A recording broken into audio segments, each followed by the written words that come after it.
आता ही जी लेजर बघतोय आपण, electronic liability register, electronic cash ledger, electronic credit ledger, याचा जो उल्लेख आहे, जर का आपण बघितलं तर law point of view topic 8वा आपला हा आपल्या नोटमधला पेमेंट ऑफ टॅक्स. यात तुम्हाला दिसेल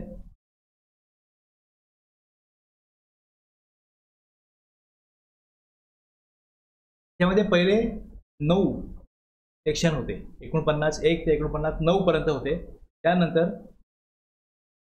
अमेंडमेंट होऊन 10, 11, 12 हे 3 नंतर आले. आणि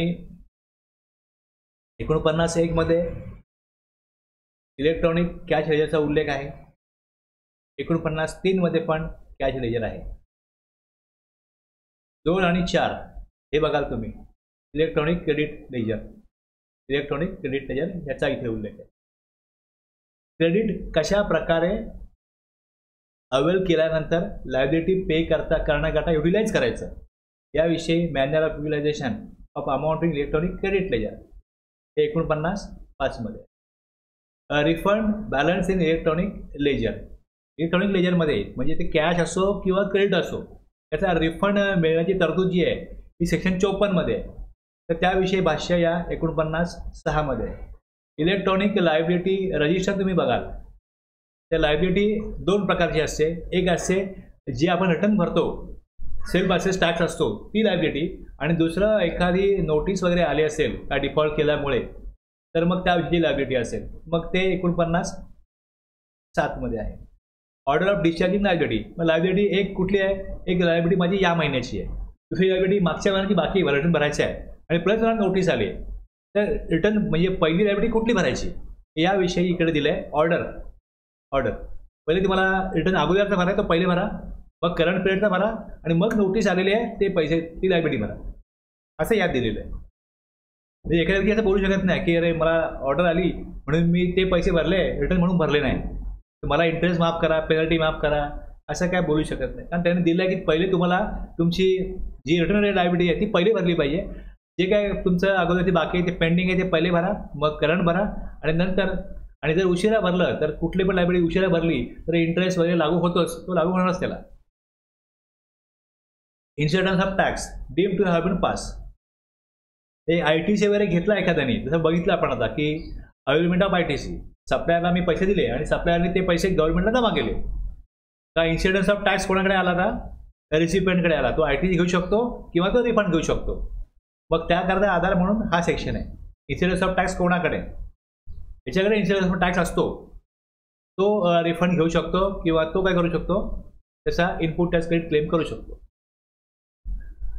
ट्रान्सफर ऑफ, आता जे इकडे कॅश असेल, कॅश इलेक्ट्रॉनिक कॅश लेजरला जी कॅश असते ती कॅश आपण ज्यावेळेस चलन बनवतो, चलन जेव्हा बनवलं जातं त्यावेळेस चलन बनवत असताना जेव्हा मी इकडे पेमेंट करायला जाईल क्रेडिट चलन देईन,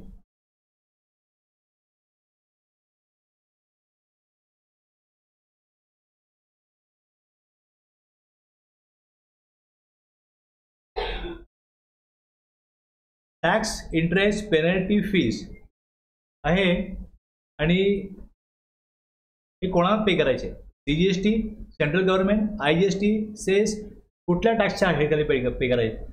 म्हणजे CGSTचा टॅक्स आहे, इंटरेस्ट आहे, पेनल्टी आहे, चलन बनवताना हे स्पेसिफिकली द्यायला लागतं. तर याच्यामध्ये जर का मला टॅक्समध्ये पैसे असतील आणि इंटरेस्ट भरायचा असेल तर ते पैसे कॅशमध्ये जरी असले तरी उपयोग होत नाही, मग ते ट्रान्सफर करतात पैसे. म्हणजे जर का टॅक्समध्ये पैसे आहेत मग पहिला ऑप्शन काय की रिफंड घ्या, रिफंडचं ॲप्लिकेशन जाईल, मग तो रिफंड येईल, याला महिना जाईल. मग इथे काय त्यांनी प्रोसिजर दिली की कॅश आहे ना, कॅश तर हा काय टॅक्सपेअरचा अधिकार आहे, मी टॅक्स भरल्यानंतर एक्स्ट्रा कॅश पडू नये माझ्या लेजरला तर मला द्या, परत द्या. मग ती कॅश ट्रान्सफर करण्याकरता त्यांनी त्याचं सेक्शन अमेंडमेंट करून हा बनवला की कॅश ट्रान्सफर करता येईल, एका हेडवरून दुसऱ्या हेडला ट्रान्सफर करता येईल. मग त्याची प्रोसिजर आहे, त्याचा रूल आहे. Amount transfer in CGST deem deposit. आता जर का इथे काय आपण केलं असतं की पहिले एका ठिकाणावरून रिफंड घेतला असता, दुसरीकडे डिपॉझिट केली असती, मग तेच तिथे मानलं जातं. एका ठिकाणाहून तुम्ही रिफंड घेतला आणि दुसरीकडे काय केलं, डिपॉझिट केलं. त्याचबरोबर इलेक्ट्रॉनिक क्रेडिट लेअरमध्ये जर सफिशियंट क्रेडिट जरी पडलेलं असेल तर माझ्याकडे करंट पिरियडला काय लायबिलिटी आहे ती भरण्याकरता काय क्रेडिट जे आहे ते उपलब्ध असेल तरी पण ते क्रेडिट न वापरता, संपूर्ण क्रेडिट न वापरता 1% अमाऊंट कॅशमध्ये भरायला लागते, काही टॅक्स पेअर करता. अशी तरतूद त्यांनी एकूण 12ला केले. काय उद्देश असेल मी सांगेन पुढे, पण हे असे 12 त्यात सबसेक्शन आहेत. आणि मग जिकडे हे रूल केले तिकडे लायबिलिटी रजिस्टर मेंटेन केलं जाईल, liability register electronic credit ledger maintain केलं जाईल. त्यानंतर इथे कॅश लेजर असेल, कंडिशन काय ठेवलेली आहे, म्हणजे 1% तुम्ही कॅश वापरलीच पाहिजे अशा प्रकारे.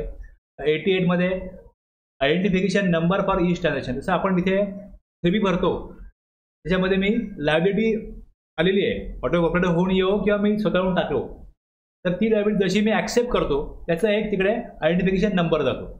मी दाखवेन तुम्हाला आता लेजरला की, आणि ते युटिलाइज केला तर परत तिकडे एक नंबर, लायबिलिटी डिस्चार्ज केली, क्रेडिट यूज केलं, अवेल केलं तर तिकडे एक नंबर जातो. अशा प्रकारे हे डिस्चार्ज होईल याकरता हे दिलेलं आहे. आणि आणखीन आपण काल जे बघितलं 88C बघितलं, 88D बघितलं ना काल, डिफरन्स लायबिलिटी, डिफरन्स ITC, याचे हे रूल त्यांनी बनवले आणि त्याचे फॉर्म पण बनवले. तर एकंदरीत कळलं बॅकग्राऊंड काय पेमेंट ऑफ टॅक्सचं. ज्या वेळेस पेमेंट आपण करणार आहोत त्यावेळेस पेमेंट कसलं करतो, लायबिलिटीचं करतो, ते कशा आधारे करतो, कॅश किंवा क्रेडिटने करतो. मग बस हे सगळं अवतीभोवती ह्या विषयाच्या पुढे फिरणार आहे. आता मी इथे आलो, मी ते जेव्हा बघितलं डॅशबोर्डला काय आहे तर इथे लेजर आहे. तुम्हाला पहिले 3B याचा काढून दाखवतो, आयडिया येईल काय. छोटा बिझनेस आहे, आकडे पण छोटे आहेत, लगेच कळेल.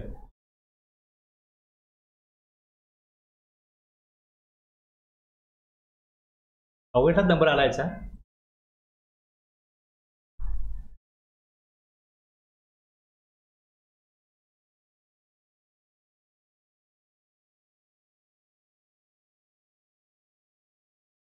किती आहे लायबिलिटी, 27 आहे फक्त.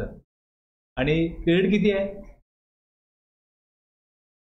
तर इथे खाली पेमेंट ऑफ टॅक्स हे बघू आपण, हे बघा काय दिसतं इकडे, IGST मध्ये आहे ना 2700 रुपये, बरोबर आहे, IGST मध्ये आहे. आणि पेड थ्रू ITC 27 सेंट्रलमध्ये 27 होते, स्टेट बँकमध्ये 27 होते. आणि इथे tax to be paid in cash दिसतंय ना व्यवस्थित, 2646 भरलेले आहेत कॅशमध्ये. 2700 घेतले आहे लायबिलिटीची, 27 इनपुट टॅक्स क्रेडिट आणि 2646 कॅशमध्ये. आता ह्याच अमाऊंट मी जेव्हा इथे बघायला जाईन लेजरमध्ये लायबिलिटी रजिस्टर, हे ऑगस्ट आहे. 2 पार्ट आहेत लायबिलिटीच्या. रिटर्न संबंधित लायबिलिटी जी असेल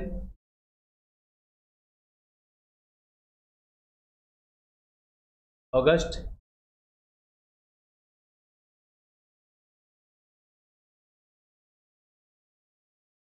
रेफरन्स नंबर दिसेल तुम्हाला इकडे. इकडे 2700 रुपये ज्या वेळेस पण 3B भरत असतो त्यावेळेस 2700 रुपये ज्या वेळेस तिथे दिलेले आहेत, रिटर्न जेव्हा फाईल होईल त्यावेळेस हा नंबर क्रिएट होईल. की कधी केलं रिटर्न फाईल, ऑगस्टचा 20 सप्टेंबरला करायचा होता, ते 19 सप्टेंबरला केलेला आहे. हा रेफरन्स नंबर आला, 2700 रुपये हे रेकॉर्ड झाले. याला जर मी क्लिक केलं 2700ला, हे बघा टॅक्स, इंटरेस्ट, पेनल्टी, फीस हे दिसतं. आता हे जर तुम्ही डाउनलोड जर केलं खाली एक्सेल तर मग तिकडे तुम्हाला हे सगळे हेड दिसतात, म्हणजे IGST, tax, interest, penalty, fees सगळं दिसतं.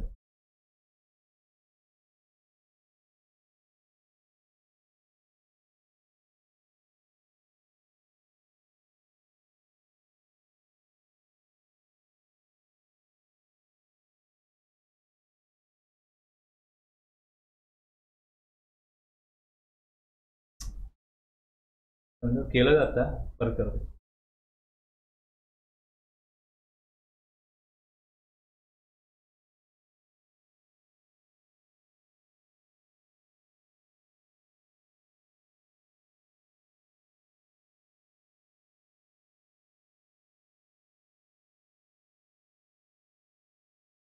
हे पटकन व्यवस्थित कळावं म्हणून इथे काय फक्त त्यांनी केलंय, फक्त आयजीएसटी एवढंच दिलंय. पण आयजीएसटी मध्ये इथे क्लिक केल्यावरती कळतं की टॅक्स, इंटरेस्ट, पेनल्टी, फीज आहे. आता हीच इन्फॉर्मेशन ज्या वेळेस आपण डाउनलोड करतो एक्सेलला त्यावेळेस तुम्हाला इकडे हा नंबर आला, रेफरन्स नंबर.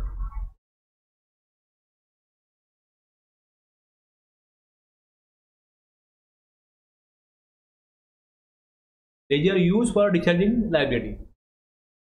आपण काय बघतोय आता, लायबिलिटी बघतोय ना, तर ही लायबिलिटी भरण्याकरता काय वापरलं, ledger use for discharging liability. त्याचा विषय काय, फॉरवर्ड चार्जमध्ये लायबिलिटी आहे, रिव्हर्स चार्जमध्ये लायबिलिटी काहीच नाही. आता ही लायबिलिटी रेकॉर्ड झाली, हे डेबिट दिसतं, आणि ही लायबिलिटी काय केली, भरण्यासाठी काय वापरलं, क्रेडिट, कॅश. बघा इथे जे तुम्हाला दिसतं ना, डेबिट डेबिट, क्रेडिट क्रेडिट. एक जमा होते आणि दुसरं ती जमा झालेली वापरली जाते. तर तो जो इफेक्ट आहे तो या डेबिट क्रेडिटने दाखवला आहे. लायबिलिटी डेबिट आहे, इथे कॅश क्रेडिट झाली, म्हणजे 2646 कॅश जी आहे ही गव्हर्नमेंटच्या अकाउंटला आली. जर आली असेल तर तिकडे डेबिट क्रेडिट काय असेल मी दाखवतो परत तुम्हाला, बघून ठेवा इथे काय. आणि इथे परत क्रेडिट पहिल्यांदा काय होईल, क्रेडिट जमा होईल, 54 रुपये जमा होईल, आणि त्यानंतर ती लायबिलिटी डिस्चार्ज करण्याकरता वापरलं जाईल. समजलं व्ह्यू कसा आहे. आता हेच तुम्हाला मी दाखवतो. सर्व्हिसेसमध्ये जाऊन लेजर कॅश, कॅश पहिले जमा केली त्यावेळेस हे इलेक्ट्रॉनिक कॅश लेजर कोणाचं आहे, टॅक्सपेअरचं आहे. हे टॅक्सपेअरच्या अकाउंटला पहिले अमाऊंट ती जमा झाली.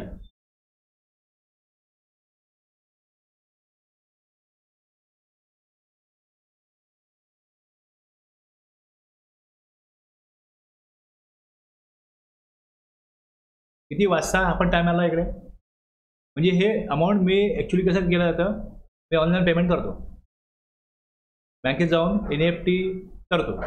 ॲक्च्युली गव्हर्नमेंटच्या अकाउंटला पैसे कधी जमा झाले, टाइम ऑफ डिपॉझिट. किंवा टेक्निकल प्रॉब्लेममुळे पैसे अडकतात, माझ्या अकाउंटमधून पैसे जातात पण इथे दिसत नाही. मग तो टेक्निकल प्रॉब्लेम रिझॉल्व्ह झाल्यानंतर गव्हर्नमेंटच्या अकाउंटला पैसे 12 वाजल्याच्या आत गेले तर मग ते आजच्या डेटला डिफॉल्ट होतील.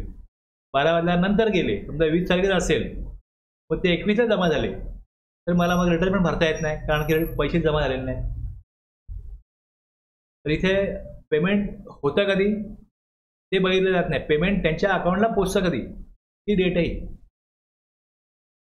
रिपोर्टिंग डेट बाय बँक हेडिंगच आहे, रिपोर्टेड डेट बाय बँक, आणि हा रिपोर्टेड टाइम आहे.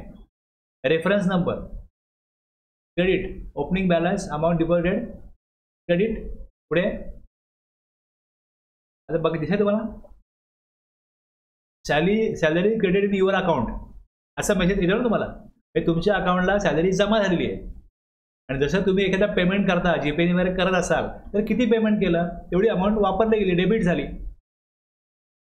कळलं, डेबिट क्रेडिटचा अर्थ कळला, म्हणजे किती अमाऊंट इथे जमा झाली आणि किती वापरली गेली हे दिसतं इकडे. तर हे या प्रकारे सप्टेंबरला झालं. त्यानंतर इकडे कॅश भरली गेली नाही, कॅश लागलीच नाही, बॅलन्स 0 आहे, क्लोजिंग बॅलन्स 0 आहे. जर का कॅश जमा असते तर बॅलन्स दाखवला असता, कॅश जमा नाही कुठल्याही प्रकारे. आता क्रेडिटचं बघा,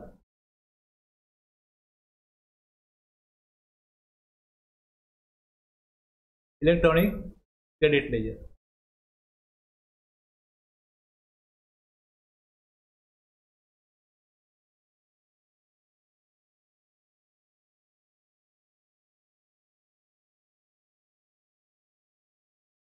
क्रेडिट जमा झालं 27 दाखवलं ना मला मी, 27 वापरला गेला. मग परत पुढच्या पिरियडला, हा ऑगस्ट पिरियड आहे, सप्टेंबरला 3B कधी फाईल केला, 14/10 केला फाईल. मग इथे 8,725, इथे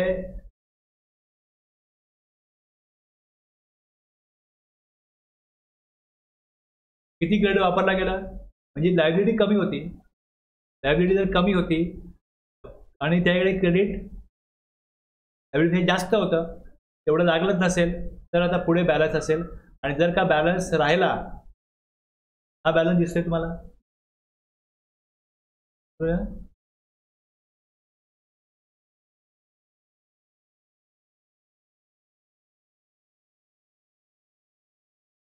आणि हा जो बॅलन्स आहे तोच आपल्याला इकडे समोर दिसतो.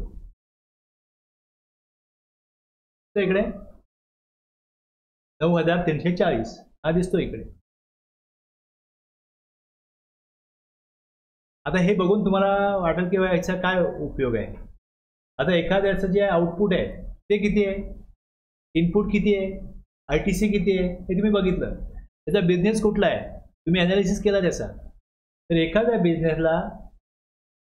बिझनेसला एखादा सप्लाय करण्याकरता किती इनपुट लागू शकतं. आपण अकाउंट रेकॉर्डला बघितलं होतं की इनवर्ट सप्लाय रेकॉर्ड करा, स्क्रॅप रेकॉर्ड करा, बाय प्रोडक्ट पण रेकॉर्ड करा किती आहे. हे कशा करताय, म्हणजे समजा तुम्हाला एक 4 कप चहा करायचा असेल तर किती साखर लागेल, किती दूध लागेल, हे प्रमाण ठरलेलं आहे ना. तुम्ही 4 कप चहा विकता आणि परचेस एवढं केलं आहे की 40 लोकांच्या चहाचं सामान तुम्ही परचेस केलं आहे का. बरेच लोक काय करतात की जिकडे B2C सप्लाय होतो, कॅशमध्ये सप्लाय होतो, मग आम्हाला बिल नको, तुम्ही कॅशमध्ये द्या. हे काय करतात, परचेस करताना सगळं इनपुट जे आहेत हे GST नंबरने परचेस करतात, मोठ्या सप्लायरकडनं परचेस करतात. त्याचा ITC आहे ना घ्यायचा असतो. कोण बिल मागेल, GST नंबरने बिल द्या बोलेल, त्यांचं ते बरोबर GST रेकॉर्ड करतात. ITC मात्र सगळा वापरतात सरसकट. म्हणजे एखाद्या 60% बिझनेस B2B आहे, 40% B2C आहे, पण इनवर्ट सप्लाय सगळं ते ITC घेतात. आणि जो 60% त्यांच्याकडे बिझनेस असेल B2Bला, त्याच्या अगेन्स्ट ॲग्री डिस्चार्ज करण्याकरता हे सगळं वापरतात. हे सरसकट होतं. मी बघितलं पहिल्या महिन्यात त्याच्याकडे कॅश भरायला लागली, त्याला तर कॅश भरायला लागत नाही, त्याला गरज नाही कॅश भरायची. आता जे त्याला बोलतील GSTचं बिल द्या, त्यांनाच GSTचं बिल, बाकीच्याला GSTचं बिल नाही. बाकी ज्यांना कॅशमध्ये पेमेंट घेणार कॅशमध्ये, पण इनवर्ट सप्लायर त्यांनी घेतलेलं आहे ना कॅशमध्ये, B2B मध्ये घेतलेलं आहे ना त्यांनी. टॅक्स चोरी म्हणजे इथे गव्हर्नमेंटचा लॉस आहे की नाही, ते B2C टॅक्स जमाच करत नाही. B2C जे काय कॅशमध्ये ते सेल करतायत त्यांनी कॅशमध्ये सेल करावं, त्याबद्दल आक्षेप नाही आहे काय, पण त्याचा इनवॉइस बनवत नाही. त्यावेळेस तुम्ही विचार करू शकता की अरे हा एवढा इनवर्ट सप्लाय घेतोय, इतकं रेकॉर्ड करतोय, पण आउटपुटमध्ये काहीच नाही त्याच्या टॅक्स, आणि दरवेळेला इथं परचेस वाढतोय आणि तुलनेत सेल फारच कमी आहे. स्क्रुटिनी मधला हा पण एक अनालिसिस आहे. काय त्याच्यात 2A मध्ये 2B मध्ये तुम्हाला दिसत आहे ना काय आलेलं, किती आले इनवॉइस.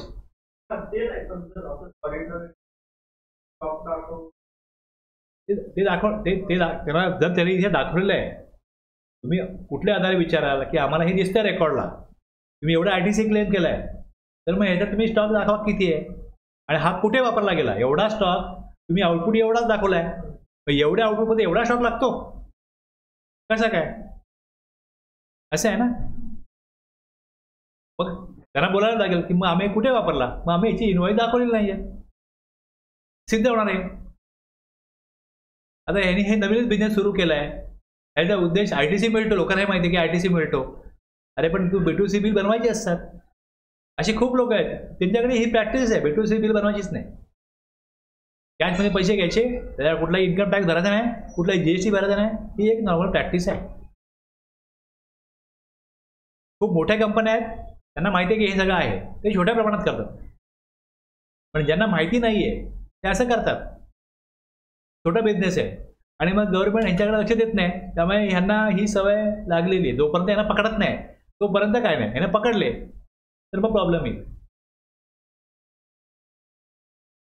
अच्छा, मी खूप जणांचं बघितलं असं. माझ्याकडे लोक येतात, बाबा आमचा सीए बरोबर करतो की नाही काम, जरा चेक करून द्या. तुम्ही बघतो बाबा तुम्ही हे काम करताय पण ह्यात B2C कुठेच नाही. B2C आम्ही दाखवतच नाही. पण दाखवत नाही तर बोलो किती टक्के तुमचं B2C? 30% आहे, 40% आहे. आणि तुम्ही इन्व्हर्ट सप्लाय एवढा घेताय. एखाद्याचं हे होतं, पाणी असतं ना आपलं मिनरल वॉटर, तशी तो पाणी सप्लाय करतो. त्याचे ड्रम्स वगैरे आणतो. स्टोरेज करताय ना त्याचे कंटेनर वगैरे असतं ना जे, ते आणतो. त्याचा ITC आहे त्याच्याकडे, बाकी काय त्या ITC नव्हता. आणि ज्यांना त्यांनी पाणी दिलेलं आहे त्यांचं फक्त आउटपुट टॅक्स आहे. म्हटलं तुम्ही 3-3 महिन्यांनी एवढे ड्रम आणता, किती खर्च झालाय म्हटलं याचा. आणि आउटपुट टॅक्स तुमचा काहीच नाही आहे. तुमचा बिझनेस लॉसमध्ये असला पाहिजे बोलवा 30 ह्याच्यामध्ये. नाही म्हटलं आम्ही काय होतं, जे लोक बिल मागतात त्यांना आम्ही बिल देतो, जे नाही मागत त्यांना आम्ही नाही देत. सरळ सरळ केस दिसते की नाही. म्हणजे तुम्ही वर्षभरामध्ये 70-80 हजाराचे असे प्रकारचे हे वस्तू परचेस केल्यात, तुम्ही टॅक्स किती भरलाय ते दाखवलाय किती तुम्ही, सेल किती दाखवलाय. सेल तुमचा 1.5-2 लाख आहे. 70-80 हजाराचे तुम्ही परचेस केलेत ते पाणी ठेवण्याकरता. म्हणजे तुम्ही 4-5 लाखाचं म्हटलं ते विकत असाल, विकलं असेल ना, म्हटलं विकतोच. आम्ही लॉसला जाऊ, मग ते दाखवलं नाही. B2C दाखवत नाही. जे कॅश पेमेंट करतात ते आम्ही दाखवत नाही. जे म्हणतात आम्हाला बिल पाहिजे तेच आम्ही दाखवतो. जे बिल मागत नाहीत, ज्यांना GST द्यायचाच नाही त्यांना म्हणतो मग कॅशमध्ये पैसे द्या. बिल पहिले GST लागेल. असे खूप लोक आहेत. हे साहजिक आहे ना, एक ह्युमन सायकोलॉजी आहे की अरे आम्हाला टॅक्स घ्यायला लावतो तुम्ही, विदाउट टॅक्स बिल द्या. पण हे परचेस सगळ्या दाखवतात. मी यांना बोललो की तुम्ही मग असं करा, 2 अकाउंट करा. हे असे धंदे वेगळ्या अकाउंटला करा. तुम्हाला बिझनेस पाहिजे ना, मग वेगळ्या अकाउंटला करा. मग त्यांनी मुलाच्या नावाने वेगळा अकाउंट ओपन केला. वडिलांचा अकाउंट वेगळा, मुलाचा अकाउंट वेगळा. म्हटलं जे तुम्हाला असं करायचं आहे थोडं डिवाइड करा. एवढं लक्षात येईल एवढं करू नका. तुम्हाला जेव्हा लक्षात येईल ना, जेव्हा कधी म्हटलं याची छाननी होईल तुमचं, म्हटलं मग एकदा 18-19, 19-20, 20-21 सगळं बोलो काढतील आणि तुम्हाला 1 लाखचा टॅक्स समजा भरायला लागेल. तुम्हाला भरायचं आहे, भरायलाच लागेल.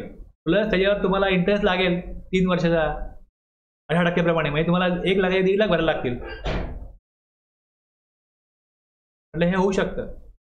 शक्यता कमी आहे, छोटा बिझनेसकडून लक्ष राहणार नाही म्हटलं, पण हे होऊ शकतं. पण हे कशामुळे कळेल, तुम्ही जेव्हा अशा प्रकारे फक्त लेजरच बघायला जाल त्याला किती सेल दाखवला आहे, किती परचेस दाखवला, म्हणजे किती इन्व्हर्ट सप्लाय येतो, ITC किती आहे, तुलनेने आउटपुट बरोबर आहे का. टोटल काढली इनपुटची आणि आउटपुटची तर कळते अरे तुलनेने फारच याच्याकडे जास्त ITC आहे. काय कारण आहे याचं. फक्त याच्यावरती पण तुम्ही डाऊट घेऊ शकता की याच्याकडे याचं ऑडिट करण्याची गरज आहे. म्हणजे कुठल्या केसचं ऑडिट करायचं हे ठरवायचं असेल तर अशा प्रकारे हे फक्त लेजर चेक केले तरी पण कळू शकतं की इथे तुलनेने जास्त इनपुट टॅक्स आलेला आहे. आता एक वेगळी पार्टी अशी होती की ज्यांच्याकडे काय होतं, त्यांनी काय मशिनरी परचेस केल्या, 3-4 वर्ष त्यांना GST भरायला येतच नव्हता. कॅशमध्ये भरायला लागत नव्हता, क्रेडिटमधनं त्यांचं सगळं भरलं जात होतं. पुढे मग त्यांना कॅशमध्ये भरायला लागलं. किंवा कॅश भरा 15,000, 16,000, 20,000, 25,000. तर तुमचा सेल जेवढा होतो तुम्हाला कॅश भरायला लागेल. म्हटलं अशी तुम्ही खोटी बिलं आम्हाला अरेंज करून द्याल का. म्हटलं कशासाठी. म्हटलं तुम्ही 4 वर्ष जे काही इनपुट वापरले, इनपुट सर्व्हिसेस वापरल्यात, अचानकपणे तुम्हाला खोटी बिलं कोणी दिली. मी देणार नाही म्हटलं, मी हा धंदा करत नाही, पण तुम्हाला कोणी ती बिलं दिली. आणि पहिल्या 4 वर्षात तुमचं ॲनालिसिस आणि पुढे तुम्ही अजून जे काय 2 वर्ष कराल यातून तुमचं इन्व्हर्ट सप्लायमध्ये काय सर्व्हिसेस वाढल्यात, काही गुड्स सर्व्हिसेस वाढलेत असं लक्षात द्यायला वेळ लागणार नाही. आणि जर तुम्हाला कोणी विचारलं की हे तुम्ही का परचेस केलं आणि कुठे वापरलं, उत्तर तुम्ही द्यायचं. म्हटलं छोटी झाली तुम्हाला विचारणा केली ते उत्तर तुम्ही द्यायचं. तुम्हाला म्हटलं मार्केटला अशी बिलं भेटतील आणि जर तुम्ही सिद्ध करू शकलात नाही की आम्ही जे काय परचेस केलंय ते आम्ही कुठे वापरलं हे सिद्ध नाही करू शकला तर तुम्ही खोटा आरटीसी घेतलाय म्हणून तुम्हाला लागणारी पेनल्टी, जो टॅक्स तुम्ही चुकवलाय त्याचा खोटा आरटीसी घेतला म्हणून पेनल्टी, तो टॅक्स भरायला लागेल, इंटरेस्ट भरायला लागेल म्हटलं तुम्हाला 2 लाखाचे 4 लाख भरायला लागतील. होईलच गॅरंटी नाही म्हटलं पण हे होऊ शकतं. तर हे सगळं विचारात घेऊन करा. 5-6 वर्ष तुम्ही दोघा टॅक्स भरताय, ज्या प्रकारे तुम्ही परचेस करताय, अचानकपणे परचेस सेलमध्ये फरक कसं काय पडला? सेल वाढू शकतो, कमी होऊ शकतो, पण तुलनेने इनपुट कमी असं व्हायला पाहिजेत ना. हा एक रेशो आहे ना, तो रेशो काढताय का ना तुम्ही रेशो काढाल ना की एखाद्याच्या सेलमध्ये परचेस किती असतो, इनवर्ड त्याचे इनपुट्स किंवा इनपुट सर्व्हिस किती असतात तुलनेने, म्हणजे तुम्ही 10% पण नसतात आणि अचानक 30-40% कसे काय झाले इनपुट्स किंवा इनपुट सर्व्हिसेस? कशात तुम्ही काय ते टूल्स बनवतात, त्या टूल्समध्ये त्यांना काही सर्व्हिस कुठलं लागत नाहीत. ते टूल्स बनवायला त्याच्याकडे जी मशिनरी आहे तीच लागते. टूल्सची किंमत फार मोठी आहे कारण ते स्किल आहे, पण त्याला लागणार रॉ मटेरियल 10% आहे. सर्व्हिसेस त्यांना लागतच नाही.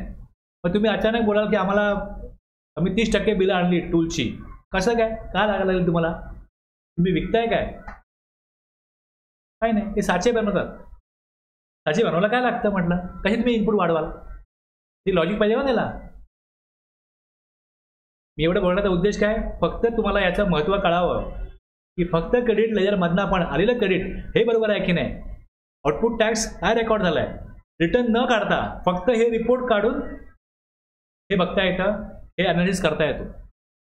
आणि नॉर्मली जे गव्हर्नमेंटच्या वेगवेगळ्या गुप्त संस्था असतात त्यांच्याकडे जी माहिती येते ती माहिती ज्या डिपार्टमेंटला उपयुक्त आहे ती त्याला प्रोव्हाइड करतात. किंवा हे अशा प्रकारे ह्याचा कुठला प्रोडक्ट चेक करा तुम्ही, तुमच्याकडे ती केस आली मग तुम्ही चेक कसं करणार?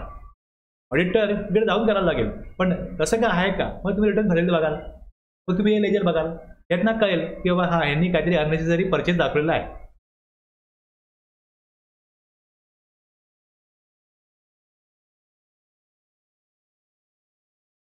कळला ना विषय? तर बस आता फक्त तुम्हाला त्या प्रोव्हिजन काय आहेत त्या समजून घेतल्या का संपला विषय.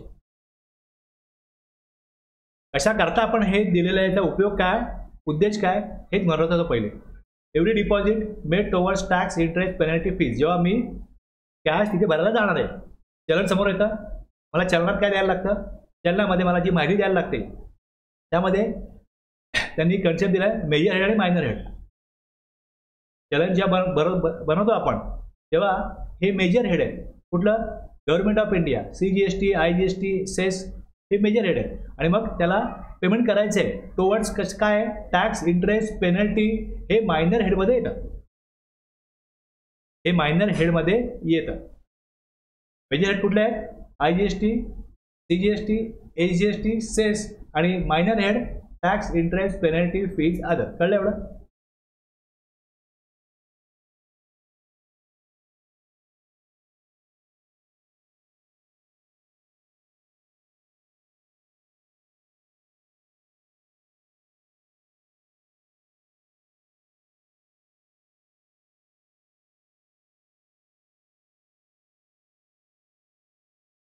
Every deposit made towards tax, interest, penalty, fee or any other amount by person by internet banking कशा प्रकारे पेमेंट करता येईल? by using credit or debit card, national electronic fund transfer, NEFT, real time gross settlement, RTGS, आणि such other mode subject to condition, restrictions, prescribed credit date to काय होईल? ते जमा होईल. ह्याच कुठल्याही वेगवेगळ्या मार्गाने जे पेमेंट केलं जाईल ते इलेक्ट्रॉनिक कॅश लेजरला काय होईल? क्रेडिटेड, ते जमा होईल. रूल 87 प्रमाणे 49 एक सांगतो या प्रकारे पेमेंट करता येईल. पेमेंट कसं करायचं त्याचा ॲक्च्युअल रूल जो आहे तो 87 आहे. आणि कशा प्रकारे द अमाऊंट अवेलेबल, जी तिथे जमा झालेली कॅश आहे ती वापरता कशासाठी येईल? कॅशनीच, लक्षात घ्या, कॅशनी टॅक्सचंही पेमेंट होतं, इंटरेस्टचं पेमेंट असेल क्रेडिटनी होत नाही. कॅशनी टॅक्स, इंटरेस्ट, पेनल्टी, फीज याचं पेमेंट करता येतं. पण परत त्याचा हे असं आहे की ती जी कॅश आहे ती जर टॅक्सला असेल तर इंटरेस्ट पेमेंट करता येत नाही, इंटरेस्टला असेल तर टॅक्सचं पेमेंट करता येत नाही. लेट फीज भरायची आहे मला, अमाऊंट टॅक्सला आहे तर लेट फीचं पेमेंट करता येत नाही. मग ह्याच्यावरती तर उपाय असा केला आहे,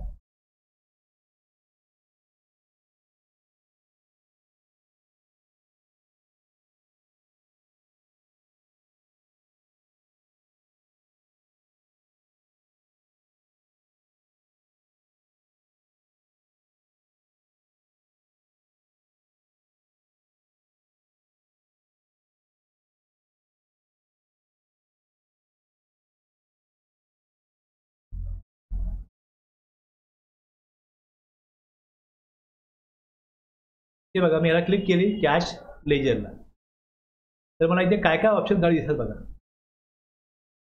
फॉर GST PMT 09 हा एक फॉर्म बनवला, याचा रूल पण आहे, पुढे सांगणार आहे मी, पुढे येईल तो वाचण्यामध्ये. विथ सेम GST आहे, काय दिसतं विथ सेम GST आहे. 203 अमाऊंट शिल्लक आहे, कॅश लेजरला 203 अमाऊंट भरलेली आहे. ही 203 अमाऊंट जी आहे ही CGSTला आहे, टॅक्सला आहे. जर मी चुकीचा ॲड घेतला दिसणार नाही, ती टॅक्सला आहे. मी लेजर काढून पुढे तर मला कळतं की ती कॅशला आहे. आता ती मला लेट फीजला वापरायची आहे. सिलेक्ट CGSTच्याच मला टॅक्सला आहे, त्या टॅक्सला वापरण्याचा प्रश्नच येत नाही ना, मग टॅक्सला आहेच ते ऑलरेडी. मग इथे मी फीजमध्ये टाकीन, फीजमध्ये आणीन की मला यातले 100 रुपये फीजला पाहिजे.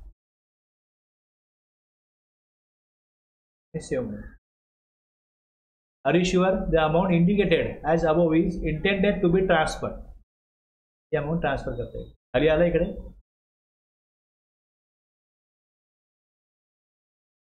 आता मी याला प्रोसीड टू फाईल, म्हणजे ही टॅक्स पेअरची ऑथॉरिटी पाहिजे याला, म्हणजे OTP जाईल, तो देईल, त्यानंतर ट्रान्सफर होईल. आणि त्याचा परिणाम का होईल, ज्यावेळेस मी ते करीन पूर्ण, ते मी हे काढतो. कळलं तुम्हाला होतं केलं मी, म्हणजे ही जी अमाऊंट तुम्ही इथे कॅशला बघताय आता, त्याला क्लिक केलं कॅश दाखवेल.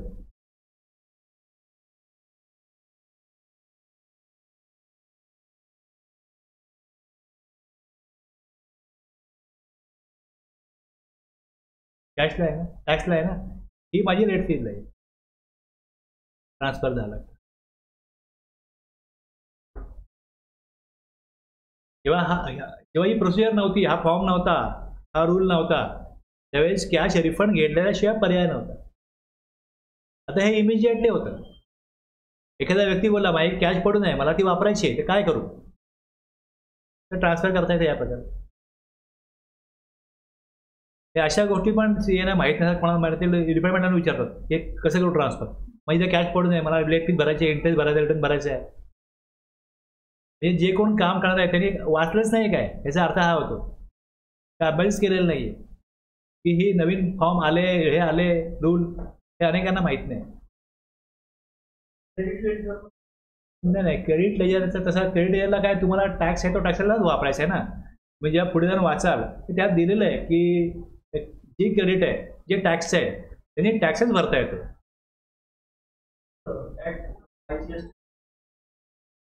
ते येऊ पुढे, पुढे सांगतो ते पुढे. तुम्हाला फक्त हे कळलं टॅक्स इंटरेस्ट पेनल्टी फीजचा अर्थ काय, मेजर हेड आणि मायनर हेड. एक ऑथॉरिटी आहे किंवा एक प्रकारचा टॅक्स आहे CGST, सेंट्रल गव्हर्नमेंटचे CGST IGST आहे, स्टेट गव्हर्नमेंटचा AGST आहे. आता ते त्यांच्याकडे रेव्हेन्यू आहे, त्यांना आपापला रेव्हेन्यू इंटॅक्ट ठेवायचा आहे. आणि IGST पण काय आहे, IGST मध्ये पण राज्य आणि केंद्र दोघांचाही वाटा आहे, त्याची पण वाटणी नंतर केली जाते. पण तो जेव्हा लागू होतो तर त्या हेडला जातो, भरायचा आहे त्या हेडला भरायचं आहे. सेम त्याचे कॅश आणखीन क्रेडिट हे पण त्याच प्रकारे मेंटेन होतं. Any payment towards tax interest penalty fees और any other amount payable under the provision of this act और the rules made under in such manner and subject to such condition. आता तुम्ही हा रूल 49(1) आणि 49(3) वाचला आपण. Rule कुठला आहे त्याच्याकरता 87 electronic cash ledger. Electronic cash लेजरला हे सांगितलं आहे की जो फॉर्म आहे आपण बघितला आता, form GST PMT 05 electronic cash ledger under section 49(1) मध्ये दिलं आहे, शॅल मेंटेन. जे काढून तुम्हाला दाखवलं मी कॅशमधलं, ते काय होतं GST PMT 05 for each person. liable to pay tax, interest, penalty, late fees or any other amount on the common portal for crediting the amount deposited. Deposit झालं का तिकडे जमा होईल म्हणजे क्रेडिट होईल. आणि डेबिटिंग म्हणजे पेमेंट करण्याकरता ज्यावेळेस तो वापरेल towards tax, interest, penalty, fees तिकडे काय होईल, डेबिट होईल. मी तुम्हाला दाखवल्यामुळे तुम्हाला अर्थ कळला की क्रेडिटिंग म्हणजे काय आणि डेबिटिंग म्हणजे काय. जनरेशन ऑफ चलन अँड इट्स व्हॅलिडिटी पिरियड. आता चलन ज्यावेळेस बनवलं जातं, इकडे मी गेलो म्हणजे चलन बनवलं, पेमेंट क्रेडिट चलन.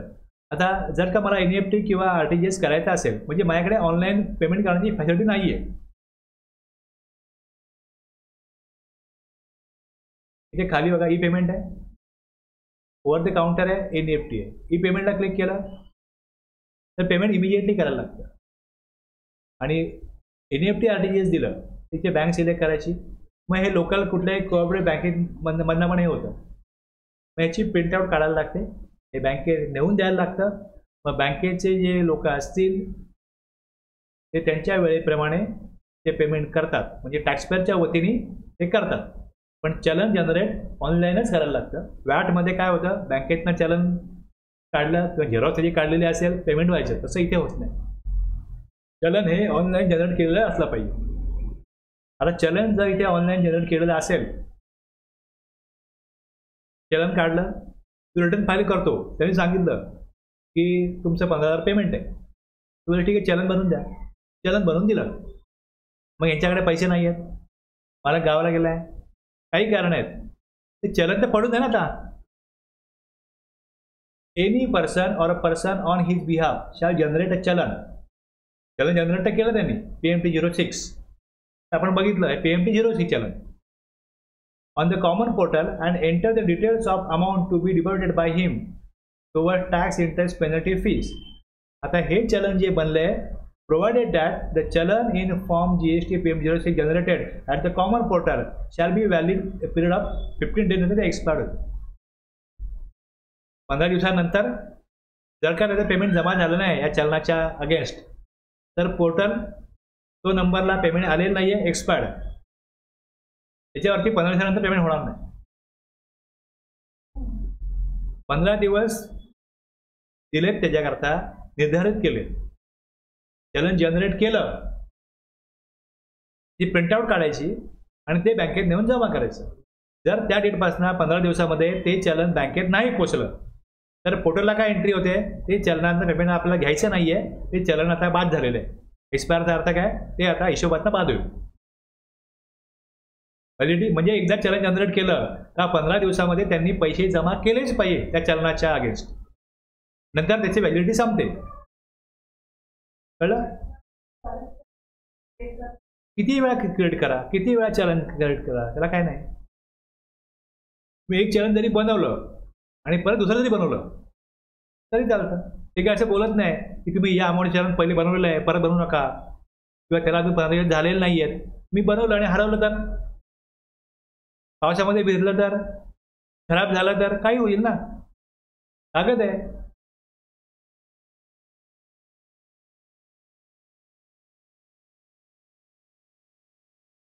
अशा प्रकारे पेमेंट करता येईल. Modes of deposited of amount in electronic cash ledger. Internet banking through authorise bank, unified, आता हे अमेंडमेंट होऊन आलं आहे.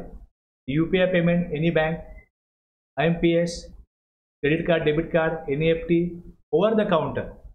आता काउंटरवरती जर जाऊन पेमेंट करायचं असेल, बँकेत जाऊन कॅश घेऊन जायचं असेल, तर मी इथे ऑप्शन काय चूज करणार, चलन बनवणार ओव्हर द काउंटर.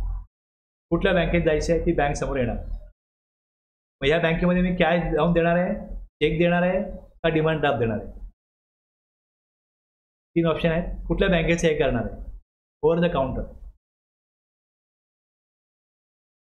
आता ह्याला एक त्यांनी रिस्ट्रिक्शन दिलेलं आहे की हे पेमेंट जेव्हा करायचं आहे तेव्हा provided that the restriction for deposit up to ₹10,000, म्हणजे जर का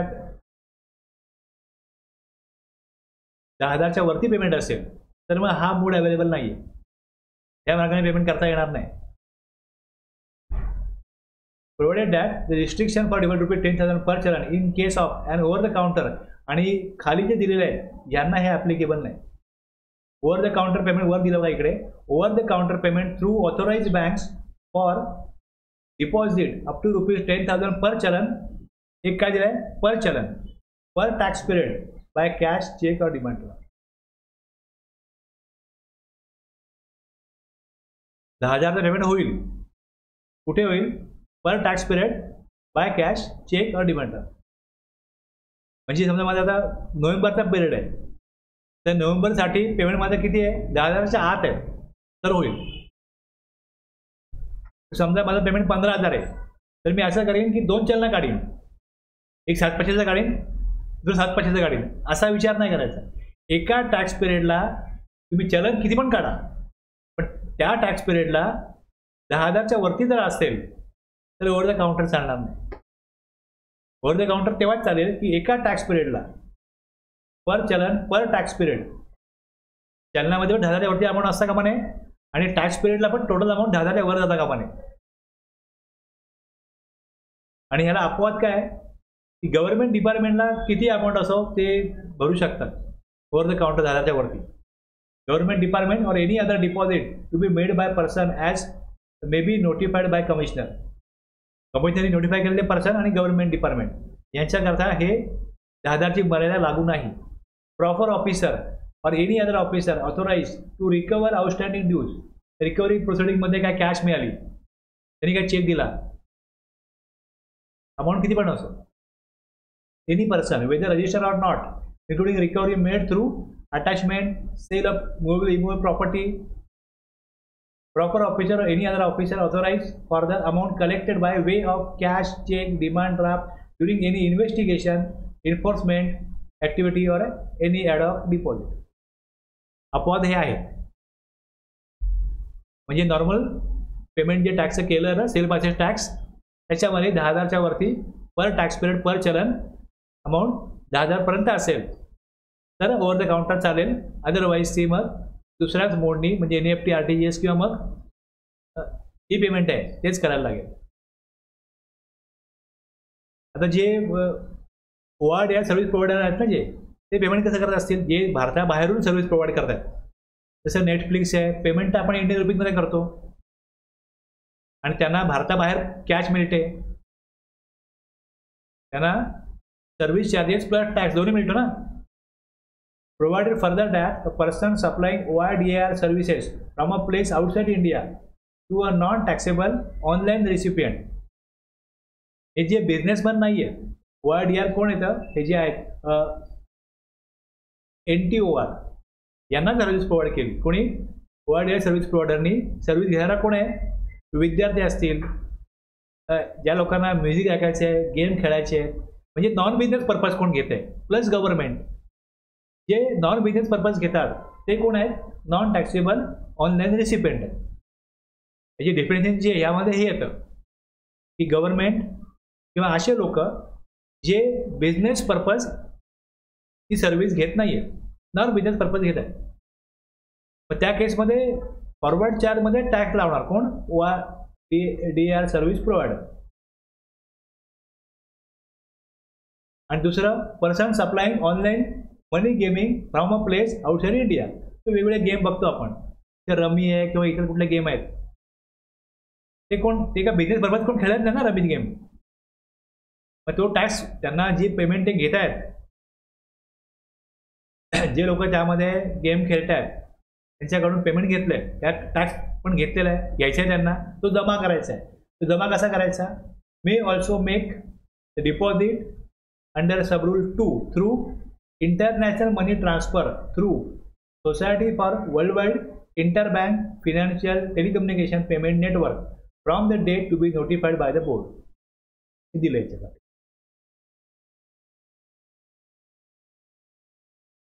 For the purpose of this subrule, it is hereby clarified that making payment of amount indicated in the chalan, the commission, demand draft बनवला commission लागतं.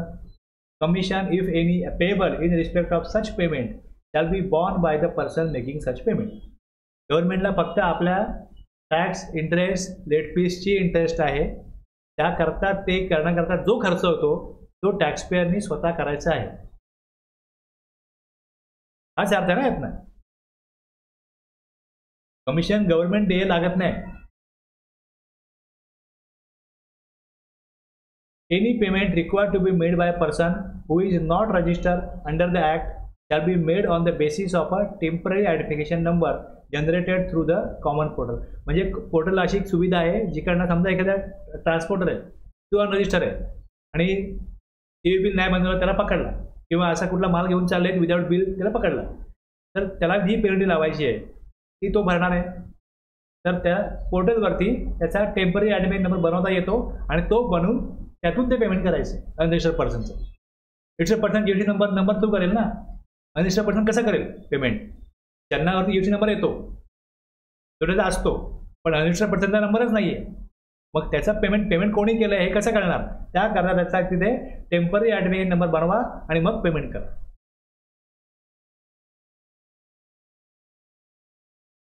Where the payment is made by way of National Electronic Fund Transfer or real time म्हणजे इथे NEFT किंवा RTGS किंवा IMPS.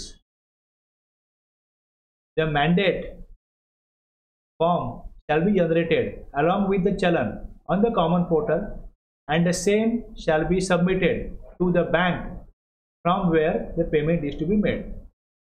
जसं चलन बनवलं जातं तर त्याचा मॅन्डेट फॉर्म असतो चलनाबरोबर येतो त्याला अटॅच असतो खाली. चलन व्हॅलिड राहील 15 दिवस. सेम तो मॅन्डेट फॉर्म पण व्हॅलिड राहील 15 दिवस. पेमेंट नाही केलं 15 दिवसामध्ये एक्सपायर होईल चलन पण आणि मॅन्डेट फॉर्म पण. आता कुठलेही मी समजा एखादा ॲप वगैरे वापरतो टेलर असेल कुठेही असं ॲप आहे ना त्यांचं कसं असतं की तुम्ही मॅन्डेट देऊन ठेवा किंवा समजा मी एखादं बजाज फायनान्स वगैरे लोन काढलं तर मला दर महिन्याला हप्ता द्यायचा आहे ना तर बँकेला मी त्या प्रकारे इन्स्ट्रक्शन देतो किंवा रिक्वेस्ट देतो त्यामुळे मॅन्डेट की यांना तुम्ही पेमेंट दर महिन्याला ह्या डेटला पेमेंट करा. माझा 30,000चा हप्ता आहे बजाज फायनान्सचा तर 3 महिन्याला काय होतं बँक त्यांना ट्रान्सफर करतो. तर याकरता मला तिथे ऑनलाईन त्याचा मॅन्डेट द्यावं लागतं. OTP येतो मी टाकतो मग काय होतं ते बँक त्यांना दर महिन्याला ते पेमेंट करत राहतं. म्हणजे बँकेकडून ते सँक्शन करून घेतात. तसं हे पेमेंट GSTचं आहे हे बँकेने द्यावं. बँक केव्हा देईल मालक कोण आहे त्या अकाउंटचा तरी बँकेला सांगायला पाहिजे ना. चलन तर चलन बरोबर ना तिकडे तो चलन कोणी घेऊन आला म्हणून बँक पेमेंट नाही करणार ना. चलनाबरोबर जो अकाउंट ओनर आहे त्यांनी सांगितलं पाहिजे की माझ्या वतीने तुम्ही पेमेंट करा. तर तो जो फॉर्म आहे तो मॅन्डेट फॉर्म आहे. कळलं ना. On successful credit of the amount to be concern government account maintain in the authorise bank challan identification number CIN जे चलन आहे त्यावर काय येतं चलन आयडेंटिफिकेशन नंबर येतो. Shall be generated by the collecting bank and the same shall be indicated in the challan. तो चलनावरती येतो. On receipt of the CIN from the collecting bank, the said amount shall be credited to the electronic cash ledger of the person on whose behalf the deposit has been made, and the common portal shall make. आता हे कसे हे track ठेवण्याकरता आहे. चलन बनवलं तर चलनचा एक नंबर आहे तो पोर्टलला बनतो. ते चलन कुठल्या बँकेच्या नावाने बनले कुठल्या बँकेकडे गेले ही सगळी इन्फॉर्मेशन ते चलन बघून कळावी अशा प्रकारे हे मेंटेन केलेलं आहे. कुठल्या बँकेने कुठल्या चलनाद्वारे पेमेंट केले जर पेमेंट नाही आलं माझ्या अकाउंटला पेमेंट नाही आलं म्हणजे काय इकडे विसंगती आहे डिस्क्रिपन्सी आहे की माझ्या अकाउंटमधून पेमेंट गेलं आहे आणि माझ्या अकाउंटला इलेक्ट्रॉनिक कॅशला पैसे आलेले नाही आहेत आणि 48 तास होऊन गेले. मग मी कंप्लेंट करणार. कंप्लेंट केली मग ते बघतील चलन कुठलं बनलं होतं ते कुठल्या बँकेमध्ये गेलं होतं मग त्या बँकेचा CIN जनरेट झाला आहे का केव्हा CIN जनरेट होतो म्हणजे बँकेने पेमेंट ट्रान्सफर केलं आहे पेमेंट कन्फर्म आहे पेमेंट आमच्याकडे आलं होतं आम्ही पाठवलं आहे. मग गव्हर्नमेंटच्या अकाउंटला का दिसत नाही मग पोर्टलला का दिसत नाही टेक्निकल प्रॉब्लेम कुठे आहे हे ट्रॅक करण्याकरता हे नंबर गरजेचे असतात. The said bank shall be credited to the electronic cash ledger. Cash ledger आला म्हणजे गव्हर्नमेंटकडे पैसे पोहोचले हे लक्षात घ्या. पण माझं म्हणणं असं आहे की मला केव्हा काय होतं CIN जनरेट होतं चलनवरती पण इलेक्ट्रॉनिक कॅश लेजरला पैसे येत नाही, किंवा किंवा चलन जनरेट होतं पण त्यावर CIN दिसत नाही. असे वेगवेगळे प्रॉब्लेम होतात. Where the bank account of the person concerned on the person making the deposit on his behalf is debited but no CIN, this no CIN is generated but not communicated to the common portal. The said person may represent electronically through a common portal.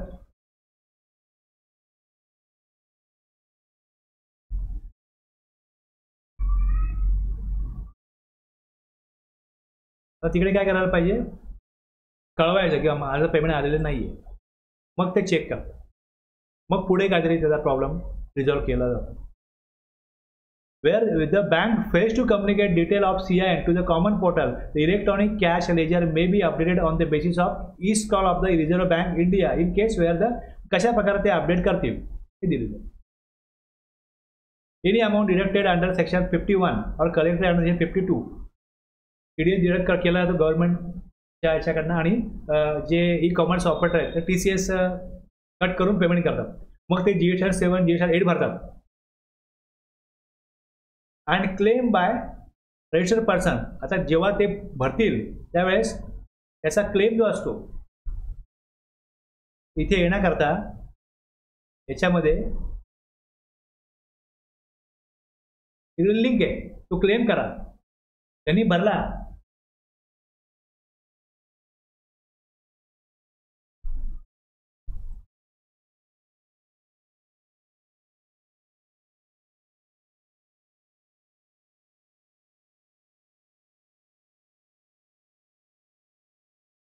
तर तुम्हाला 2A दिसतो. TDS TCS कोणीतरी जमा केलाय हे 2A दिसतो. इकडे ABCD 4 part आहेत ना, बघितलं ना आपण, दाखवू परत का नको? हां, तर लक्षात घ्या. त्यानंतर तो इथे क्लेम घ्यायचा आहे.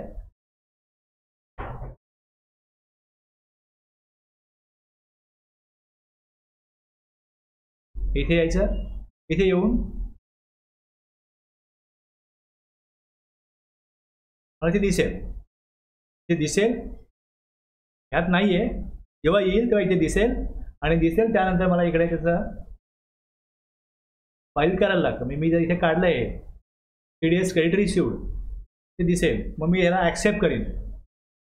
ॲक्सेप्ट केल्यानंतर मग ते जमा होईल. असं करायचं आहे, ही प्रोसिजर आहे की दिली कुठे, या रूलमध्ये दिलेली आहे. तुम्हाला जर कोणी विचारलं की आमचं क्रेडिट आहे ते कॅशमध्ये आलेलं नाही, म्हणजे असं येत नसतं. त्यांनी जमा केलंय, 2A दिसतं, तुम्ही हे जाऊन करा. मग ते बोलले हे असं करायला कुठं लिहिलंय, सांगायला लागतं ना कायद्यामध्ये की हे असं करायचं आहे, क्रेडिट डिडक्ट करायचं आहे लिहिलंय, तो फॉर्म भरायचा आहे लिहिलंय. मग रिसिपिएंटला कशी मिळणार ते कॅश? आता आपण वाचतोय काय, कॅश लेजर. मग इथे दिलेलं आहे एनी अमाऊंट डिडक्ट केली आहे सेक्शन 51 प्रमाणे, त्याचा रिटर्न भरायचा GSR 7 8 त्याची समोरील रूलमध्ये दिलेलं आहे ते. आता ती अमाऊंट 2A दिसेल, हे पण तिकडे दिलेलं आहे. त्याच प्रकारे इकडे दिलं आहे की registered person from home the said amount was deducted are all the case may be collect shall be credited to electronic cash ledger. ती त्या कॅश लेजरमध्ये काय होईल, जमा होईल. अँड क्लेम बाय, क्लेम करायचा आहे, तो क्लेम केल्यानंतर ती जमा होईल. विदाऊट क्लेम जमा होणार नाही. क्रेडिटचं पण कसं होतं, त्रिविध तो ती अमाऊंट आपण जेव्हा क्लेम टॅक्सपेअर क्लेम करेल तेव्हा ती येते, डायरेक्टली येत नाही. म्हणजे ज्यांनी TDS डिडक्ट केला आहे, TCS कलेक्ट केला आणि तो त्यांनी दाखवला आहे, तो संबंधित टॅक्सपेअरचा असेल तर त्याने ॲक्सेप्ट करायचं आहे, जर नसेल तर रिजेक्ट करायचं आहे. चुकून त्याच्या अकाउंटला आला आहे तर रिजेक्ट करायचं आहे, बरोबर आला आहे तर मग त्याने तो अप्रूव्ह करून मग त्याला तो क्लेम झाला असं होईल. त्यामुळे collected or under 52 and claim by the register, जो क्लेम केला आहे from home the said amount was deducted, त्याची अमाऊंट डिडक्ट केली आणि क्लेम केला आहे, ती अमाऊंट काय होईल किंवा कलेक्टेड शॅल बी क्रेडिटेड, ती जमा होईल त्याच्या इलेक्ट्रॉनिक कॅश लेजरला. TDS TCS हा कॅश लेजरला येतो क्लेम केल्यानंतर, तिथे ॲक्सेप्ट केल्यानंतर. Where a person has claim refund, जसं ते रिफंड आपण बघितलं अमाऊंट तिकडे काय क्रेडिट झालेली आहे. जर त्याचा रिफंड क्लेम केला तर तिथनं काय होईल, ती अमाऊंट डेबिट होईल.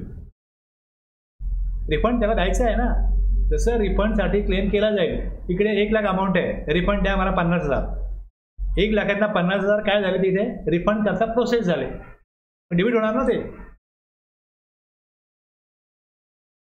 If the refund so claim is rejected, जर रिजेक्ट झाले तर जी अमाऊंट क्रेडिट होती ती डेबिट झाली, डेबिट झालेली अमाऊंट परत क्रेडिट होईल, परत तिकडे जमा होईल.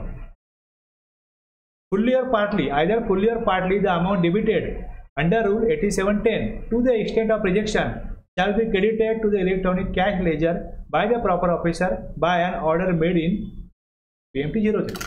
एखाद्याची कॅश आहे पण त्याच्यावरती काही नोटीस बजावली गेलेली आहे, ऑर्डर काढली गेलेली आहे, तर तो व्यक्ती ती कॅश काढायला प्रयत्न करतोय, अशा वेळेस डिपार्टमेंट ते रिजेक्ट करतं. करणार ना की तुमच्या अगेन्स्ट केस पेंडिंग आहे, तुम्हाला भरायचा टॅक्स आणि तुम्ही कुठे कॅश मागता. जर ती रिजेक्ट झाली, कॅश काय रिजेक्ट करतील काहीतरी कारण असेल ना असंच. मग जर त्याने ॲप्लिकेशन केलं आणि रिजेक्शन झालं तर पहिले क्रेडिटचं डेबिट होईल, परत डेबिटचं क्रेडिट होईल. आपण जे लेजर बघतो ना तिथे आपल्याला दिसेल कुठल्या डेटला क्रेडिट झाली होती, कुठल्या डेटला डेबिट झाली, कशासाठी डेबिट झाली, काय कारण होतं, मग परत काय केलं रिजेक्ट झालं, परत काय झालं तिकडे ती क्रेडिट झाली.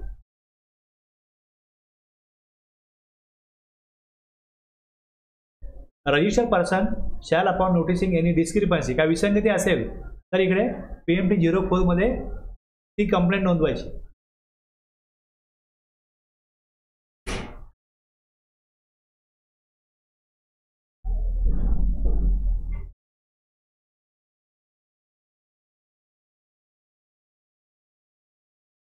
हे कोणाला नोंदवायचं आहे, हे कोणाला जायचं आहे, ज्युरिडिक्शन त्यांना पोचेल. Officer exercising jurisdiction in the matter.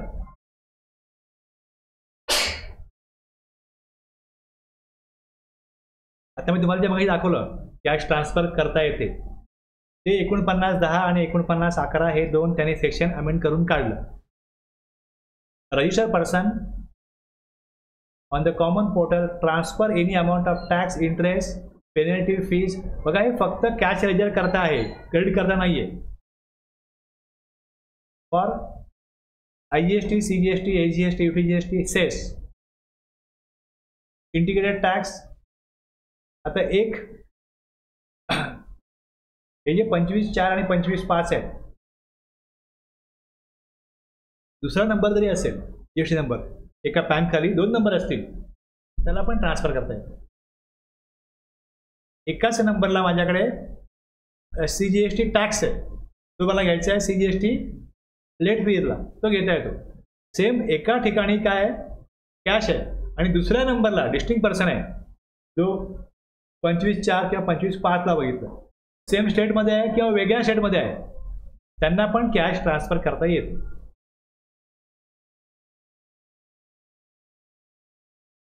Form कुठला आहे PMT 09 and manner subject to such condition restriction as may be prescribed 8713 हा खाली रूल दिलेला आहे. जेव्हा ते ट्रान्सफर करतील, register person may on the common portal transfer any amount of tax, interest, penalty, fees or any other amount available in the electronic cash ledger under the act. The electronic cash ledger for IGST, CGST, state, cess in PMT 09 ही transfer होईल. Register person may, हा rule 13 आहे. 14 बघा काय 8714 हे distinct पर्सनला पण transfer करता येईल आहे. फक्त हा प्रोव्हिजन काय सांगतो, no transfer under clause B म्हणजे दुसऱ्या नंबरला shall be allowed if the said register person has any unpaid liability. जर त्याच्या इलेक्ट्रॉनिक लायबिलिटी रजिस्टरला काय अनपेड लायबिलिटी असेल तर ट्रान्सफर होणार नाही कॅश. नोटीस आले, डिमांड आले, ते भरायचं त्याला आणि कॅश आहे तर ट्रान्सफर नाही होणार. रिटर्न त्यांनी भरलेले नाही आहेत, अमाऊंट ट्रान्सफर नाही होणार. सगळं क्लिअर आहे, मग ट्रान्सफर होईल दुसऱ्या नंबरसाठी.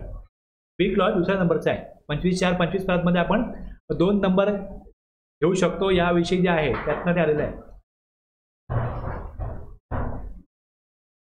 Where any amount has been transferred to the electronic cash ledger under this act, the same shall be deemed to be deposited in the said ledger as provided in 49(1).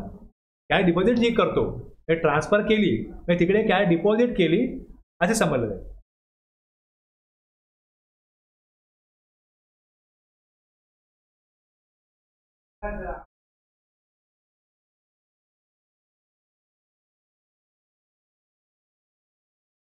आणि हे जे आहे सच transfer एका ठिकाणाहून transfer दुसरीकडे होते ना, तर पहिल्या ठिकाणी जेव्हा जिकडून ट्रान्सफर होईल is deem to be refund electronic cash लेअर. म्हणजे तुम्हाला टॅक्सचा रिफंड दिला आणि लेट फीने डिपॉझिट केला असं होईल. एका नंबरवरून रिफंड दिला आणि दुसऱ्या नंबरला डिपॉझिट केला असं मानलं जाईल.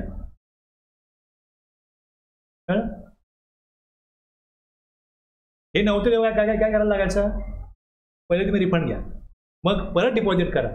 मग ही प्रोसिजर दिली आहे ह्यात तुम्ही तेच केलंय असं समजलं जाईल. Is of doing business he procedure गव्हर्नमेंटने आणली, रूल आणला, सेक्शन आणला, प्रोसिजर आणली. वेलकम प्रोविजन आहे टॅक्स पेअरसाठी.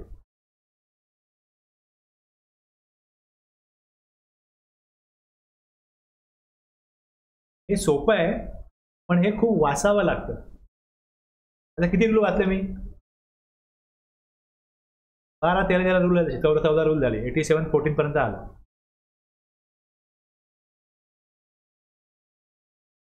हे झालं फक्त कॅश. सेम असंच क्रेडिटचं पण आहे. आपण बघितलं 2 सेक्शन आहेत, 49(2). पहिले मी सांगितलं हे कशासाठी आहे, input tax credit as sell passes in the return of a extra person shall be credited to electronic credit ledger. Credit जे आहे तुम्हाला दाखवलं ना मी, क्रेडिट जे होतं ते किती त्याच्या अकाउंटला क्रेडिट झालं. मग ते जेव्हा क्रेडिट होतं शॅल बी क्रेडिटेड तो and in accordance with section 41. म्हणजे सप्लायरने पेमेंट केलं पाहिजे हे त्यात परत आठवण करून दिलं त्यांनी. In such manner as may be prescribe. त्याचा रूल 86 आहे. The amount available in electronic credit ledger ही कशाकरता वापरलं जाईल, any payment towards output tax. फक्त आउटपुट टॅक्सला वापरता येईल. कॅशला काय होतं, टॅक्स, इंटरेस्ट, पेनल्टी, फीस सगळं होतं. इथे फक्त काय म्हटलं, आउटपुट टॅक्स. क्रेडिट कसलं आहे, इनपुट टॅक्स आहे. इनपुट टॅक्सचं क्रेडिट फक्त आउटपुट टॅक्सच्या लायबिलिटी डिसाईड करण्याला वापरता येईल. कशा प्रकारे हे दिलंय, रिस्ट्रिक्शन पण आहे. 2 रूल बघायचे आहेत, एक 86 आणि 86A. रिस्ट्रिक्शन जे आहेत ते 86ला टाकलेत त्यांनी, 86A टाकले. आता हा दुसरा फॉर्म आहे क्रेडिट लेजर. हा कुठला फॉर्म आहे, form PMT-02. Eligible for input tax credit, common portal. जो क्लेम केला जाईल ती अमाऊंट इथे राहील, क्रेडिट होईल त्या सेड लेजरला. मी 3B भरतो मी एकाच वेळेला ती अमाऊंट क्लेम करतो आणि लायबिलिटी करता वापरतो. पण इथे 2 एंट्री जातात, एक पहिले क्रेडिट होते आणि मग ती डेबिट होते. असं नाही की मी एका काळात क्रेडिट केले दुसऱ्या काळात डेबिट केले, असं नाही केलं. मी एकाच रिटर्नमध्ये जे क्रेडिट आलंय ते यूज करतो. पण इथे एंट्री 2 होतील, पहिले एंट्री क्रेडिटला होईल मग एंट्री डेबिटला होईल. आणि समोर एक बॉक्स येतो एक करत असताना पेमेंट ऑफ टॅक्स, तो विचारतो की तुमच्याकडे जे क्रेडिट आहे ते तुम्ही अवेल करू इच्छिता का आणि ते तुम्ही लायबिलिटीच्या अगेन्स्ट वापरू इच्छिता का. हे यस करायला लागतं. म्हणजे ही प्रोसिजर करत असताना ही संमती घेतली जाते कोणाची, टॅक्स पेअरची. की तुम्ही स्वतःहून सांगताय की मला क्रेडिट पाहिजे, अवेल करताय आणि अवेल केलेलं क्रेडिट तुम्ही युटिलाइज करताय लायबिलिटीच्या अगेन्स्ट. लायबिलिटी मला मान्य आहे, क्रेडिट मला मान्य आहे, क्रेडिट युटिलाइज करायचं मला मान्य आहे, हे सगळं सांगणारा एक बॉक्स समोर येतो. डेबिट इन लेजर जे वापरलं जाईल जेव्हा debited to the exchange disturb of liability. कशा प्रकारे वापरायचं आहे हे 49, 49A, 49B पुढे आहे ते मी घेणार आहे. Where registered person has claim refund of any unutilised amount. आता सेक्शन 54 मध्ये रिफंडचा आहे तरतूद. 54ला रिफंडची तरतूद आहे. Any unutilised amount from the electronic credit ledger in accordance with the provision of section 54 the amount to the extent of the claim shall be debited to said. जमा झाली वापरली ते डेबिट होईल. If the refund is so filed is reject केला तर परत काय होईल, ती डेबिट होईल. आणि त्याकरता प्रॉपर ऑफिसर काय करतो, ऑर्डर काढतो PMT 03 मध्ये रिक्रेडिट तेव्हा होईल. Recredit ledger where a registered person has claim refund of any amount paid as tax wrongly paid or paid in excess for which debit has been made from the electronic credit ledger. The said amount, if found admissible, shall be recredited to the electronic credit ledger by proper officer. हे पण proper officer याच प्रकारे order काढून करतो. काय केलं इकडे, where registered person has claim refund त्यांनी क्लेम केला of any amount paid as tax wrongly paid or paid in excess for which debit has been made from electronic credit ledger. Credit ledger through ती वापरली गेली amount.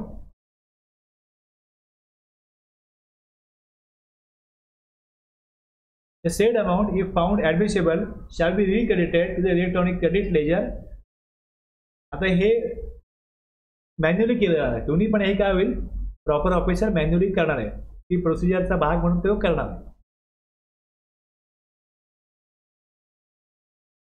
Where any erroneous refund recredited to the electronic credit ledger. हाँ हे काय, where a registered person deposit the amount of erroneous refund sanctioned to him. चुकीचा refund त्याला गेला, चुकीचा रिफंड मागितला दिला गेला आणि नंतर त्याच्याकडनं ते अमाऊंट वसूल केली जाणार. हे दोन 54(3) किंवा 96(3) त्यांनी नियमाचा किंवा तरतुदीचं उल्लंघन करून ते रिफंड घेतलेलं आहे. Along with interest and penalty wherever applicable through त्याकडनं पेमेंट करून घेतलं जाईल DR 03 मध्ये by the debiting the electronic cash ledger on his own or on being pointed out an amount equivalent to the amount of erroneous refund deposited by. त्याला कळलं की आपण refund चुकीचा घेतलाय, स्वतःहून तो करेल किंवा त्याला दाखवलं जाईल मग तो करेल आणि अमाऊंट भरेल कॅशमध्ये. shall be recredited, त्यांनी कॅशमध्ये जमा केलेली अमाऊंट रिक्रेडिट केली जाईल इलेक्ट्रॉनिक क्रेडिट. हे पण कोण करेल, PO करेल. आणि त्याच्याकरता हा मग वेगळा फॉर्म दिलाय 3A PMT 3A. कुठल्याही प्रकारे डायरेक्ट एंट्री केली जात नाही. Save as provided in the provision of this chapter. तर कुठे सांगितलं डायरेक्ट एंट्री करा, ती सोडून no entry shall be made directly in the electronic credit ledger under any circumstance. कुठल्याही परिस्थितीत डायरेक्ट एंट्री होत नाही. कुठलीही डिस्क्रिपन्सी आढळली, तफावत आढळली, म्हणजे जसं आपण बुक्स ऑफ अकाउंटमध्ये एंट्री करतो किती असायला पाहिजे क्रेडिट आणि वेगळेच क्रेडिट तिथे दिसतंय क्रेडिट लेजरला, तर मग त्याकरता कम्युनिकेट करायचं. सेम आहे हे कुठे, म्हणजे लायबिलिटी चुकीची आहे, क्रेडिट चुकीचं आहे, कॅश चुकीची आहे, तर हा फॉर्म ठेवला आहे PMT 04. For the purpose of, इथे एक्सप्लेनेशन आहे, for the purpose of this rule it is hereby clarified that a refund shall be deemed to be rejected if the appeal is finally rejected or if the claimant gives an undertaking to the proper officer that he shall not be filed an appeal. आता 49(5) हा महत्वाचा आहे. हे आपण break घेऊ आणि break नंतर मी हा 49 म्हणजे कशा प्रकारे क्रेडिट वापरलं जातं हे सगळं वाचल्यानंतर फायनल तुम्हाला मी जे अगोदर तिकडे सेक्शन 16 दाखवलं होतं ते हे येईल, फायनली हे येईल. सगळ्याचा फायनल व्ह्यू हा आहे. Summary ITC are summarise as under. कशा प्रकारे IGST अवेल केला, युटिलाइज करायचा लायबिलिटीसाठी. CGST, HGST आणि CGST, XGST हे एकमेकांची क्रॉस युटिलाइज करता येत नाही. हेच सगळं इकडे तुम्हाला दिलेलं आहे, हेच सगळं दिलं आहे इकडे.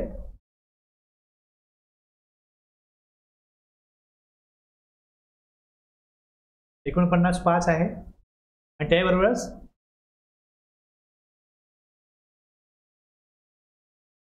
हे अमेंडमेंट होऊन 49A आणि 49B आले. ते का आले हे पण सांगेन मी. आणि त्याचबरोबर त्याचे रूल 88A आला.